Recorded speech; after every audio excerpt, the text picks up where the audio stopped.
et bienvenue pour ce nouveau numéro de l'Actu Bourse, le magazine des sociétés cotées et des tendances de marché. Et j'ai le plaisir de retrouver aujourd'hui sur le plateau Luc Maruenda, partenaire et Head of Wealth Solutions chez Eurazeo. Bonjour Luc. Bonjour. Bon, on se doute de pourquoi on est réunis aujourd'hui. On va parler de ce qui se passe.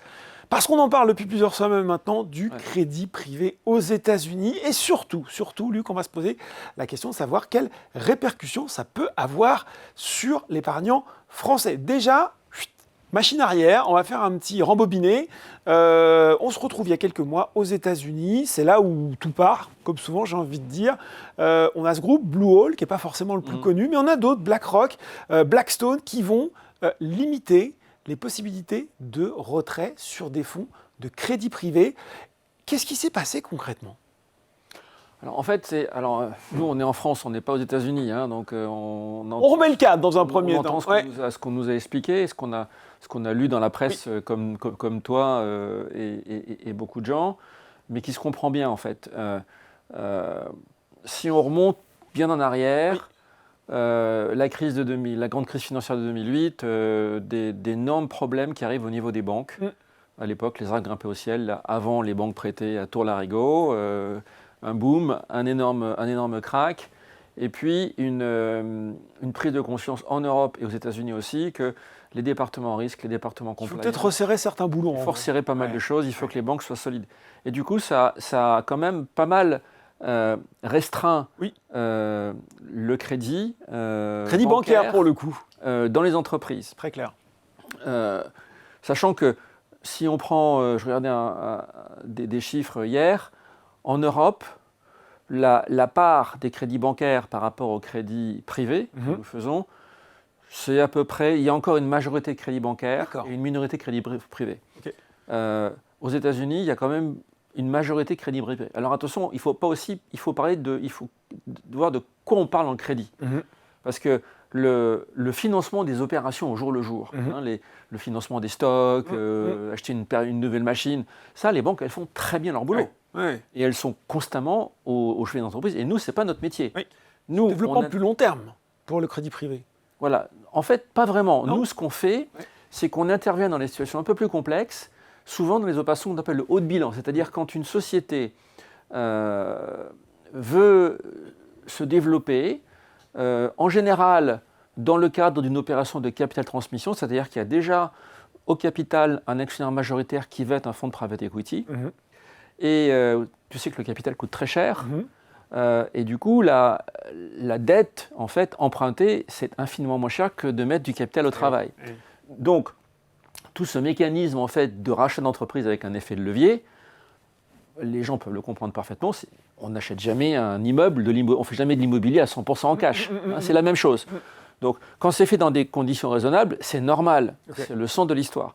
Et je trouve que nous, toute cette activité qu'on parle de crédit privé, ce qui est en cause aujourd'hui, c'est souvent du financement qui sont pour des opérations de haut de bilan. Donc un peu plus complexes, sur lesquelles effectivement, les banques n'ont peut-être pas forcément toujours l'agilité et l'expertise disponible pour un très grand nombre d'opérations. Il y a toujours une expertise dans les banques sur ces grandes opérations, mais souvent réservée pour des très grosses opérations. Et quand on est en province et qu'on veut lever 80 millions d'euros, c'est pas le pôle régional qui va être capable de se mobiliser et qui va diriger un syndicat, tandis que nous, on fait un chèque en 6 semaines. Donc ça, c'est la grande différence. Alors si je reviens aux États-Unis, donc aux États-Unis, il y a eu des montants très importants. D'abord, il y a une chose qu'on n'a pas, nous, en France, et que les Américains, c'est les fonds de pension. Les Américains mettent leur épargne sur les fonds de pension. Donc, on a lancé la loi Industrie verte, mais il y a quand même des montants colossaux d'épargne à investir. Et ça vient alimenter, bien évidemment, la dette privée. Ça intéresse aussi beaucoup les grands institutionnels. Pourquoi ? Parce que si on regarde la dette privée qui est prêtée aux entreprises, en général, comme c'est une dette un petit peu sur mesure, elle est plus chère qu'une banque, une dette bancaire. Donc au final, c'est des rentabilités un peu plus rentables, bonnes, qui ne sont pas très éloignées de l'investissement en capital, mais avec quand même infiniment moins de risques. Donc le mixte risque par rapport au rendement, il est très bien. C'est pour ça qu'il y a eu ce rush depuis quelques années sur la dette privée, et ça c'est du bon sens, c'est très bien. La question maintenant, c'est de se dire, cette dette privée, comment est-ce qu'elle est déployée? Et aux États-Unis, il y a quand même... c'est un pays qui souvent se régule à travers des crises, en fait. Parce qu'ils sont très pragmatiques. Ouais. Ils voient que ça fonctionne, ils y vont, ça devient toujours de plus en plus gros. Ouais. Je crois que c'est le fonds de BlackRock qui fait un fonds de 86 milliards. Eurazeo gère 40 milliards, dont 10 milliards d'euros en dette privée. Donc quand même, ça n'a vraiment rien à voir. Les économies sont beaucoup plus larges. Et surtout, ils mettent beaucoup d'effets, ils mettent du levier sur du levier. D'accord. Voilà. Donc tant que ça va, il n'y a aucun problème. Oui. Quand il y a des inquiétudes et qu'il y a trop de levier, le problème c'est qu'on peut vite se retrouver la tête en bas, quoi. Oui. Et avec un accident. Il y a eu des sociétés qui ont reçu des financements très importants, parce qu'on regarde les capitalisations boursières en Nasdaq, les fusions-acquisitions, il y a des opérations souvent plusieurs milliards de dollars, donc avec des prêts là aussi très importants, en centaines de millions, voire quelquefois en milliards, avec peut-être des effets de levier importants, oui. Parce qu'on se disait après tout, une société de la tech, si elle est valorisée à 20 fois ses résultats, si on prête avec un effet de levier à 10 fois, on n'est pas en risque. Oui, chez Eurazeo, on prête à 4 fois. Mais alors, on va y revenir à ça. Indépendamment de business économique. Donc, si on tenait à 10 fois, et si, comme on a vu récemment, on dit l'IA va tout... Alors voilà, c'est ça. Qu'il y a eu, notamment sur les marchés. Souvent, on a prêté, moi c'est ce que j'ai lu, à des éditeurs de logiciels notamment, dont on la se disait, tech est une grosse consommatrice de dette. Voilà, la rentabilité est assurée, et puis patatras, on découvre les nouveaux modèles d'IA, dont le nouveau modèle d'Anthropic. On se dit, oh là là, c'est incroyable, il code très bien, et peut-être que ce qu'on a valorisé à x20 ne vaut pas x20. Voilà, c'est ça le stress, initial. Il est vraiment là. Alors après...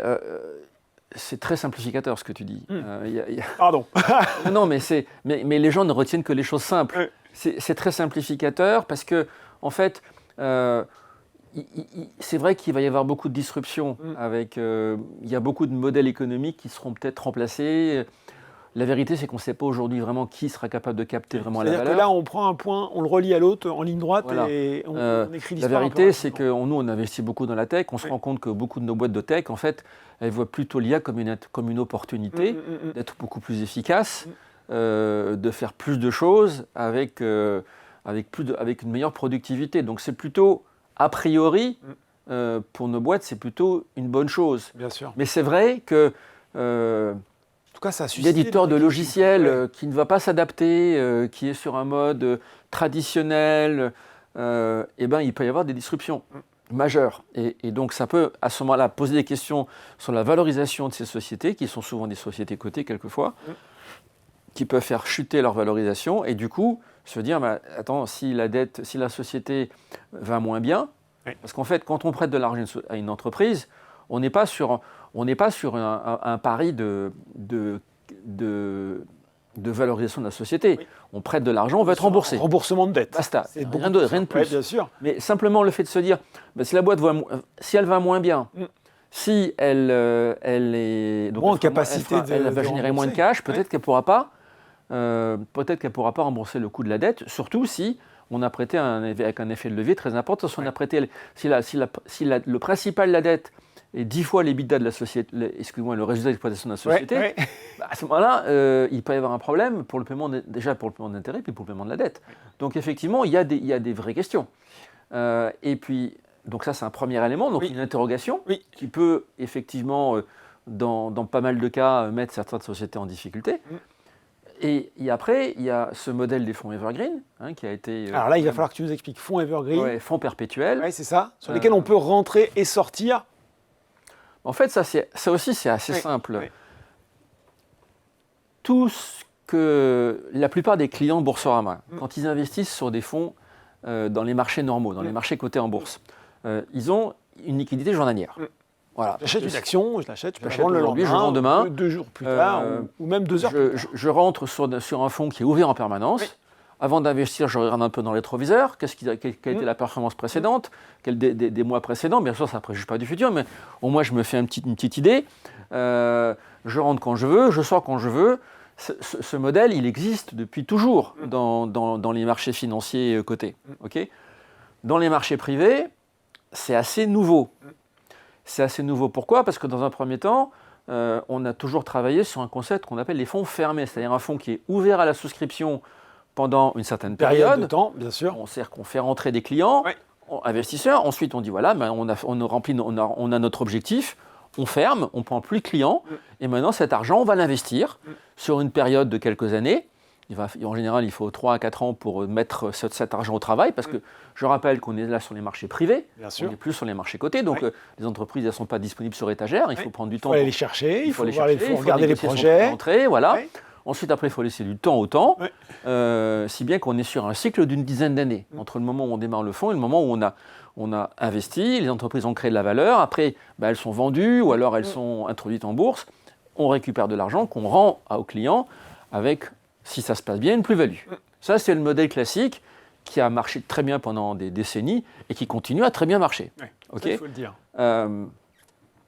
Sauf que ça marche pour des nombres d'actionnaires, d'investisseurs relativement restreints. Ça marche très bien dans le monde institutionnel, ça marche un peu moins bien dans le monde des clients privés, parce que quand tu as 50 investisseurs qui apportent 1 milliard d'euros sur un fonds institutionnel, tu vas peut-être avoir 3000 clients sur un fonds de 200 millions d'euros parce qu'il est distribué en assurance vie ou il est distribué auprès de personnes, on va dire, des gens qui ont un petit peu des épargnants, des investisseurs particuliers, tout simplement. Tout à fait, avec une autorisation de faire appel public à l'épargne. Mais ils vont investir, leur ticket moyen, c'est peut-être 10 000, 10, 15 000 euros. Donc forcément, il en faut beaucoup pour arriver à un montant important. Donc là, tout de suite, il y a des mécaniques d'appel. Tous les mécaniques d'appel de fonds, au fur et à mesure, ça on oublie. C'est-à-dire que quand le client il investit, pour les auditeurs, les gens qui nous regardent, un fonds institutionnel qui lève 1 milliard avec 50 clients, les clients ils ne font pas un chèque on n'attend pas d'avoir 1 milliard d'euros dans la banque pour faire les investissements. Ils signent un contrat comme quoi ils disent voilà, au fur et à mesure de l'équipe d'investissement, on va trouver des deals, on va vous appeler. Mais quand il y a 50 personnes à appeler, c'est pas compliqué. En plus, ce sont tous des grands institutionnels, donc il n'y a aucun risque de défaut. Donc ça marche très bien. Cette mécanique est plus compliquée. Par contre, si on a 3000 personnes qui ont mis 15 000 euros et qu'il faut les appeler pour des tickets de 500 euros, là, ça ne marche plus du tout. Parce que, les gens ne sont pas forcément disponibles, ils vont faire défaut. Ce qu'ils ont aujourd'hui, ils n'ont peut-être pas demain. Donc tout ça, ça ne peut pas marcher. Donc quand un client privé souscrit à un fonds d'investissement, il fait son chèque tout de suite. Voilà. Et ça aussi, ça fonctionne. Ça fonctionne en France, en mode administré, voilà, ça fonctionne avec les CGP. Mais c'est vrai que quand on est dans une classe d'actifs qui est relativement récente, nous, on ne vend pas nous-mêmes. On doit faire appel à des distributeurs. Et ces distributeurs, c'est des banques, c'est des compagnies d'assurance qui ont besoin de former des forces de vente. Et c'est quand même beaucoup plus facile de se dire, voilà, on a un fonds qui va être ouvert à la souscription pendant très longtemps, parce qu'au moins, l'investissement de formation et d'éducation que nous faisons sur le produit, il est fait avec de la bonne volonté, parce que ce produit va être dans le marché pendant plusieurs années. Tu vois, notre fonds EPVE3, que vous distribuez, il est maintenant à sa 8e année. Donc, on peut prendre le temps de former les gens, de bien expliquer. Donc, ça a beaucoup d'avantages. Et surtout, la montée de ces fonds evergreen, c'est de se dire, ça fait beaucoup de sens pour des clients privés, parce qu'en fait, eux, ils vont retrouver une structure d'investissement qui apporte pas mal de souplesse et qui va être assez similaire à ce qu'ils sont habitués dans les marchés. Sauf que, et c'est là où il y a le bémol, c'est que ces produits, il faut bien qu'ils comprennent où mettre les pieds, c'est qu'ils sont sur des marchés privés. Les sociétés sous-jacentes, elles ne sont pas cotées en bourse. Donc, avoir une liquidité journalière, c'est impossible. C'est ça, en fait, finalement, ce qui s'est passé. Et c'est tout à fait normal. Les gens ont voulu de la liquidité sur des produits qui donnaient une certaine dose de liquidité. Alors, ce qui s'est passé typiquement avec Blue Owl, c'est qu'il y a eu des fusions de plusieurs fonds sur un même problème d'investissement, avec dont un des produits était justement liquide, avait une liquidité journalière. Et ça, lié à de l'angoisse sur un marché, les gens ont voulu sortir, et tout d'un coup, ils sont venus arriver à des niveaux, à des demandes de sortie de fonds, qui allaient au-delà, en fait, de la capacité naturelle de ce fonds à apporter de la liquidité. Et c'est de là que les choses sont arrivées. Et il faut faire attention, parce que quelque part, le portefeuille n'allait pas très bien, mais ce n'était pas la catastrophe non plus. Mais ce qu'il faut faire très attention dans ce type de mouvement un petit peu. Dans ce type de mouvement, dans ce type de communication, c'est les prédictions autoréalisatrices. Oui. Parce qu'il suffit que les gens commencent à dire « Ah, mais il y a des ça va mal, je vais vouloir retirer mes fonds. » Je veux retirer. Après, ils disent « Ah, il y a des guettes. » Donc c'est que ça va mal. Deux fois plus que... Ah, oui. Et donc, il y a eu ce mouvement, il y a ce mouvement un petit peu de...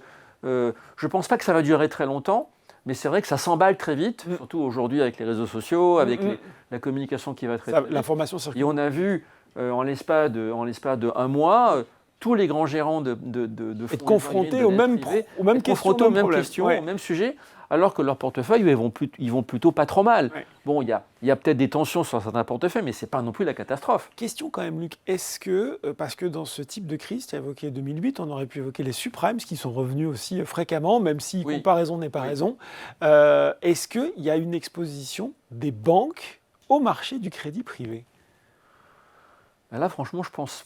je ne suis pas très compétent pour te répondre sur ces questions-là, mais en France, ce n'est pas le cas. D'accord. La seule exposition serait que les banques, avec leurs fonds propres, soient investisseurs dans des fonds de private equity. Ça peut arriver, dans des fonds de dette privée, mais ce serait la seule... Mais je pense pas que ce soit un vrai sujet. Les banques, elles font pas du crédit privé. Elles font très bien leur travail, encore une fois, au niveau des opérations. Elles peuvent être peut-être tentées de revenir sur ce segment du crédit privé si elles décidaient d'y aller. Et auquel cas, il faudrait faire attention à ce qu'elles le fassent dans des bonnes conditions. Mais aujourd'hui, on les voit mal venir sur ce segment parce que justement, il y a peut-être un manque d'agilité de leur part du fait de toutes les contraintes, de tous les garde-feux qui ont été mis suite à la crise financière. Donc pour moi, ce n'est pas trop une inquiétude. L'inquiétude, elle est plus de se dire, ben voilà, il y a des volumes colossaux aux États-Unis. Oui. Ça peut générer des effets de bord. Est-ce que ça va venir nous contaminer en Europe ? C'était l'autre question que j'allais te poser. Est-ce que toi, à ton niveau, tu as voilà, vous avez eu chez Eurazeo des clients qui ont appelé avec les mêmes types d'inquiétudes. Voilà, qu'est-ce qui se passe sur le crédit privé ? Nous, c'est vrai que toute cette actualité, ça génère beaucoup de questions. Oui. Et donc, on passe notre temps, c'est pour ça que je suis là aujourd'hui, on passe beaucoup de temps à expliquer, à expliquer comment nous travaillons, parce qu'on fait des choses qui sont très différentes. Et on va peut-être y passer quelques minutes. Nous, ce qu'on fait, c'est très différent, mais surtout, on est dans un environnement qui est infiniment, surtout en France, qui est infiniment plus réglementé, et en Europe, qu'aux États-Unis. Sur quoi ? Notamment sur le levier ? Tu parlais du levier sur les leviers, sur les autorisations, sur la qualification de nos clients, sur les informations qui sont données à nos clients quand ils souscrivent au fonds. Donc, il y a quand même... Il n'y a pas de fausses promesses. Je pense qu'il y a peut-être des assumptions qui sont prises par des gens qui ne veulent pas entendre ce que nous leur disons. Oui. Mais les conditions sont bien marquées noir sur blanc. En tout cas, l'information, elle est là. Et nous, on attache beaucoup d'importance, et ça, c'est une de nos grosses expertises que nous avons depuis des années, c'est d'expliquer aux gens qu'on vous apporte une structure de fonds d'investissement evergreen qui est pratique pour vous, parce que vous investissez tout au premier jour, vous bénéficiez d'une performance embarquée, d'un portefeuille très diversifié, très solide, avec beaucoup de prédictabilité.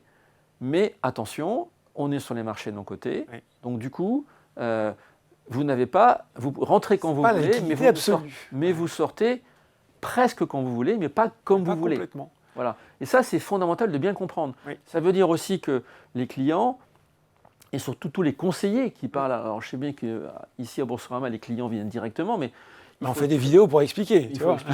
Il faut toujours se dire, on ne met pas tous ses œufs dans le même panier. Oui. On ne va pas allouer une proportion trop importante de son épargne disponible sur ce type de produit, parce que si on a besoin d'avoir de la liquidité, on l'aura pas forcément. C'est pas là qu'on ira la chercher. Donc ça, c'est encore une fois, il faut le marteler toujours. Oui. Il faut une allocation patrimoniale, avec 10 à 15% sur des marchés de non-cotés, c'est très bien. Oui. Mais si c'est 50 ou 60%, non, ça ne va pas, parce que, sauf si vous êtes très fortuné, mais sinon, non, ça ne va pas, parce que justement, vous vous exposez à ce moment-là, éventuellement à votre situation personnelle qui peut évoluer, qui peut nécessiter de la liquidité, et auquel cas, vous ne l'aurez pas forcément. Bon, c'est la façon aussi peut-être de réexpliquer justement comment, chez Eurazeo, toi, tu sélectionnes ton équipe, les entreprises auxquelles vous prêtez de l'argent. Tu sais que c'était très différent de ce qui se faisait aux États-Unis. C'est très différent, parce que nous, on est une équipe de 35 personnes. Oui. On gère un programme actuel de à peu près 3 milliards d'euros. Il se trouve qu'on vient de terminer le fonds institutionnel numéro 7, au-delà de son objectif, donc 3,5, 4 milliards, dans ces eaux-là, donc c'est significatif. Le montant total sera divulgué prochainement, mais c'est dans ces ordres de grandeur. On a notre fonds EPVE3, qui a un actif de 3,5 milliards, donc 60% dette privée, tu vois, ça fait à peu près 1,5 milliard, 2 milliards en dette privée. Donc, et on est constamment à l'investissement. Donc on va dire qu'on pousse, je crois que l'équipe a dû déployer en 2025 environ 1,5 milliard d'euros. Donc c'est des montants, voilà, c'est des gros montants. Ça représente quelque chose, clairement. C'est des gros montants, mais ce n'est pas les 2000 milliards américains. Tu vois, ça reste sur à peu près 80 opérations. Enfin, voilà, 80-90 opérations. Donc c'est beaucoup d'opérations dans lesquelles il y a déjà une grande clarté en termes de la gouvernance. C'est-à-dire qu'il y a deux poches. Il y a la poche institutionnelle et puis il y a la poche EPVE3. Donc et les investisseurs du fonds EPVE3, ils sont exposés aux mêmes sociétés que nos investisseurs institutionnels. On appelle l'alignement d'intérêts. C'est pas tout à fait un alignement, si tu veux, c'est le fait que l'équipe d'investissement, en fait, elle fait des deals et ensuite après ils sont alloués au prorata aux tailles des. Tout le monde est traité de la même façon. Tout le monde est traité par elle. Et le recoupement est d'environ 80% parce qu'il se trouve que le fonds pour les clients privés est quand même un peu plus réglementé que le fonds institutionnel. Donc tout ce que fait le fonds institutionnel n'est pas systématiquement éligible au fonds français. Mais globalement, c'est 80% de recoupement.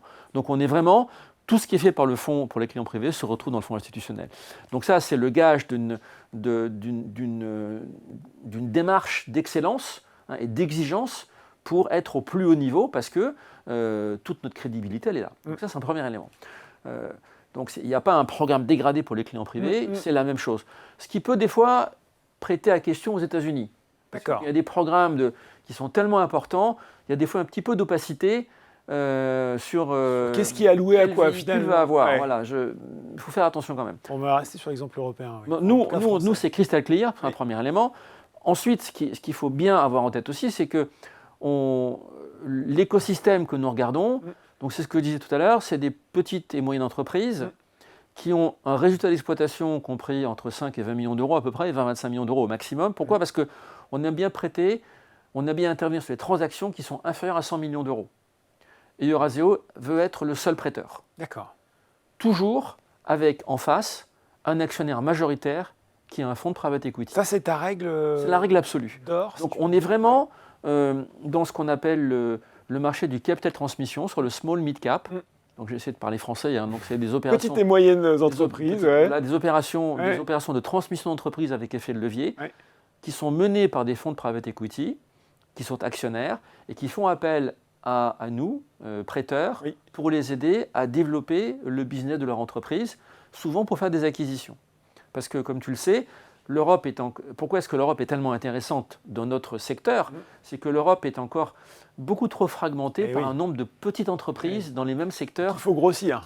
Qu'il faut assembler, en fait. Consolider, comme on dit. Et donc, voilà. Donc, nous, on participe à la création à faire émerger des champions régionaux, nationaux, européens, voire mondiaux, à partir d'entreprises qui sont relativement petites au départ, mais qui vont faire de la croissance organique et de la croissance externe à travers des acquisitions. Et la dette privée, elle sert à faire des acquisitions. En tout cas, c'est ce qu'on fait chez Eurazeo. Tu as des exemples récents à nous fournir de projets que tu as financés ? Écoute, on a financé des laboratoires pharmaceutiques, on a financé beaucoup de sociétés qui sont... on est chez Carré Blanc, tu vois, par exemple, l'âge de maison. On fait plein de choses vraiment très intéressantes, mais dans la vie de tous les jours, tu vois.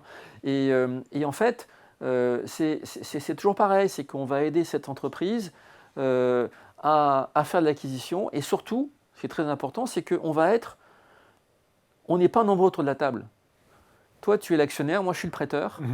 Il nous manque l'équipe de management, on est 3 parties autour de la table. Donc, si jamais il y a un défaut, ça peut arriver, c'est jamais garanti. Si jamais il y a un défaut, c'est à peu près 0,4% de nos opérations. C'est ce que j'allais demander. 0,4% de nos opérations.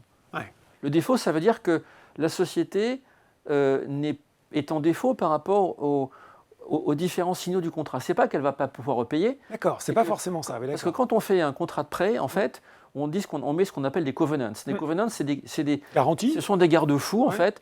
Il faut que l'entreprise garde un certain niveau de cash. il faut nous assurer que, en termes de transmission d'informations, en termes de gouvernance, en termes d'accès au marché, tu vois, en termes de génération de cash flow, tout ça, en fait, ce sont des indicateurs que nous recevons, la balance fournisseur, tu vois, enfin, la balance client, nous permettent en fait d'avoir une vision très claire. Et le fait qu'on soit le seul prêteur avec l'actionnaire, on est dans la gouvernance, c'est-à-dire qu'on est toujours présent au conseil d'administration comme observateur. Donc ça veut dire qu'on est averti a priori. Et si je prends l'exemple de la crise Covid, on a eu des défauts, il y a eu quelques défauts. Mais le fait qu'on soit comme ça, a priori, informé de ce qui se passe, on a pu faire des abandons de taux d'intérêt pendant quelques trimestres, avec un retour à meilleure fortune. On a un taux de perte qui est égal à 0 aujourd'hui. C'est-à-dire qu'on a un taux de défaut à 0,4, mais notre taux de recovery, c'est-à-dire de récupération de notre argent, il est à 100%. Donc on a, à date, jamais perdu d'argent. Peut-être que dans le futur ça arrivera, mais en tout cas, à date, on n'a jamais perdu d'argent sur quasiment 10 milliards d'euros investis et plus de 260 transactions. Donc ça, c'est important, tu vois, de bien avoir en tête que nous avons une stratégie qui est très solide, très prédictible, et on est seul prêteur de premier rang, avec toutes les garanties du Code de commerce, jusqu'au nantissement des actions. Donc, alors il peut nous arriver de provisionner, si ça ne se passe pas bien, d'avoir une ligne qui passe à 0, ça peut arriver. Si ça, tu vois, il y a des difficultés on va demander, mais après on peut s'inscrire soit dans une reprise, soit dans un retournement. Il y a quelques sujets en cours en ce moment, mais globalement, la majorité de notre portefeuille, plus de 90%, est conforme au plan ou au-dessus du plan. Tu vois, en termes de... Et pourquoi ? Parce que nous, et c'est ce que je te disais tout à l'heure, le multiple, quelle que soit la valorisation de notre société, quels que soient ses multiples, on a une discipline, on prête à 4, je crois que notre moyenne c'est 4,1 fois l'EBITDA de la société. L'EBITDA, c'est son résultat d'exploitation. On prête à 4 fois. Voilà. Si la boîte fait 20 millions d'euros de résultat, on prête 80 millions d'euros, et pas plus. Et la société, elle a toujours au moins 2 fois et demi le cash généré par les cash flows, et elle a 2 fois et demi le montant des intérêts à payer. Tu vois, donc s'il y avait dans toutes les opérations que nous faisons, sur le fonds EPVE3, on a 59% de contribution en capital. Tu as tous les chiffres, tu vois. Donc ça veut dire que et j'arrête avec les chiffres, ce qui nous préoccupe le plus aujourd'hui, c'est de faire des montages qui sont raisonnables. On ne sera peut-être pas le mieux-disant en affichage de performance. Sur le rendement, mais sur clairement, on est sur quelque chose qui est prédictible, tu vois. Luc, pour finir, justement, l'épargnant français qui a lu peut-être quelques gros titres, parfois un traitement un peu sensationnaliste, qu'est-ce qu'on peut lui... Il a aussi maintenant, tu le disais, des fois dans des enveloppes, on retrouve maintenant dans l'assurance vie, dans le PER, du private equity. C'est très bien. Et c'est très bien, mais lui, il peut dire, oh là là, ça y est, j'ai du private equity, qu'est-ce qu'on peut lui dire en conclusion ? Donc, c'est bien de regarder comment ça fonctionne, mais pas de panique non plus excessive sur ce qui se passe. Pas de panique. Moi, ce que je dirais, c'est que le fonds EPVE3, il est semi-liquide depuis septembre 2022. C'était le 4e anniversaire suivant sa création. On a passé 16 fenêtres de liquidité trimestrielles. La moyenne de demande de rachat sur ces fenêtres de liquidité trimestrielle, elle est de 0,6% de la NAV, de la valeur d'actifs du fonds. Alors que nous pouvons servir 5% par trimestre. Bon, ça va. Le fonds dispose à peu près de 20% de réserve de liquidité. C'est-à-dire 4 trimestres d'avance. Si d'aventure on venait nous faire des demandes importantes. Nous ne faisons pas d'effet de levier au niveau de notre fonds, ce que font beaucoup de nos concurrents anglo-saxons. Donc je dirais qu'on est sur un montage qui est extrêmement solide, des stratégies qui sont très différentes de ce qui est fait aux États-Unis, une gouvernance qui est limpide en termes de ce que les clients retrouvent dans leur portefeuille, une grande solidité au niveau de nos opérations, parce que nos montages sont raisonnables, et puis de la réserve de cash au niveau du fonds. Et enfin, parce que c'est quand même le nerf de la guerre, la performance, elle est au rendez-vous. Là, on finit le premier trimestre. complètement dans notre objectif. C'est un fonds qui, alors bien évidemment, ça n'engage personne, mais l'objectif de performance du fonds, il est entre 6 et 8% net clients par an. On va finir le premier trimestre au-dessus de 1,5%. Donc on est dans l'ordre de grandeur. On était mieux en 2024, en 2027, 2023. En 2025, on était un petit peu plus bas. Mais globalement, c'est positif, c'est extrêmement stable et il n'y a pas de raison que ça change. Voilà. Et voilà, en tout cas, explication limpide et très complète sur ce qui est en train de se passer sur le marché du crédit privé. Et puis voilà, il ne faut pas tirer des conclusions trop vite. C'est ce qu'on a vu avec Luc Marvenda, partner et Head of Wealth Solutions chez Eurazeo. Merci beaucoup, Luc. Merci beaucoup. Au revoir. C'est fini pour ce numéro de l'Actu Bourse, mais on se retrouve très bientôt pour un nouveau numéro.